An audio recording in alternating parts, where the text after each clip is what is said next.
wabarakatuh. Alhamdulillah, segala puji bagi Allah yang telah menganugerahkan kepada kita umat ini pewaris-pewaris ilmu yang mulia. Salawat dan salam semoga senantiasa tercurahkan kepada junjungan kita Nabi Muhammad SAW, keluarga dan para sahabatnya.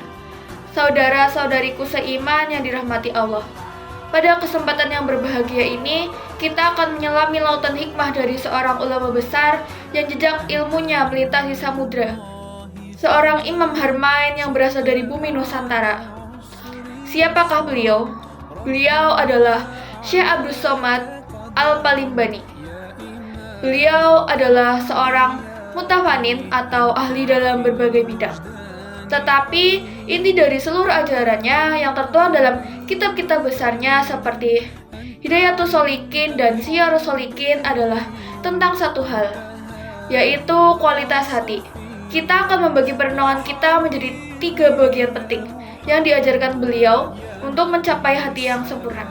Tingkat dasar membangun pondasi hati dengan ilmu, tafakuh fiddin. Tingkat pertama yang diajarkan Syekh Abdus Somad adalah pentingnya ilmu. Beliau meninggalkan kemewahan dunia dan berhijrah ke Makkah, bukan untuk menjadi kaya, tetapi untuk memperkaya jiwanya dengan ilmu yang autentik. Poin utamanya adalah ilmu mendahului amal. Beliau mengajarkan amal yang paling kecil pun harus didasari ilmu. Bagaimana kita bisa ikhlas jika kita tidak memahami apa itu ikhlas? Bagaimana kita bisa sholat dengan khusyuk jika rukun dan syaratnya saja kita abaikan? Ilmu tafakuh fiddin adalah fondasi dan pelita bagi hati. Tanpa pelita, hati akan gelap dan mudah terperosok ke dalam syubhat atau praktik yang menyimpang. Karya abadinya ada karya-karya beliau yang merupakan pengembangan dari Ihya Ulumuddin milik Imam Al-Ghazali.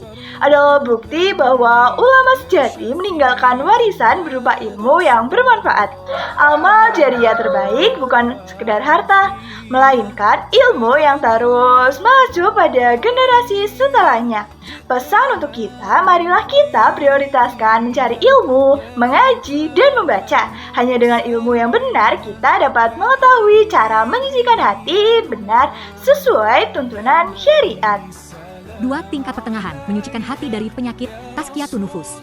Setelah itu, ada di tangan langkah kedua adalah akal nyata, yaitu membersihkan hati dan segala kotoran yang merusak amal.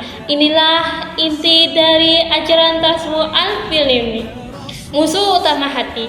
Beliau menguraikan penyakit hati yang paling berbahaya seperti riya, pamer, ujub, bangga diri, hasad, dengki, dan ghadab, amarah yang tidak terkendali.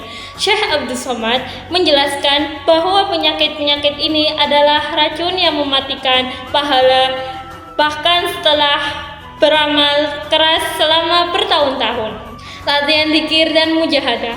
Untuk membersihkan hati, beliau mengajarkan pentingnya mujahadah, perjuangan melawan hawa nafsu, dan memperbanyak zikir dengan hudzur al-qalb, artinya kehadiran hati. Zikir bukanlah sekedar mengulang-ulang kalimat, melainkan upaya sadar untuk menghadirkan Allah Subhanahu wa Ta'ala dalam setiap tarikan nafas dan langkah hidup. Pesan untuk kita semua, jangan hanya fokus pada pakaian dan penampilan di luar, tetapi mari kita periksa isi hati kita.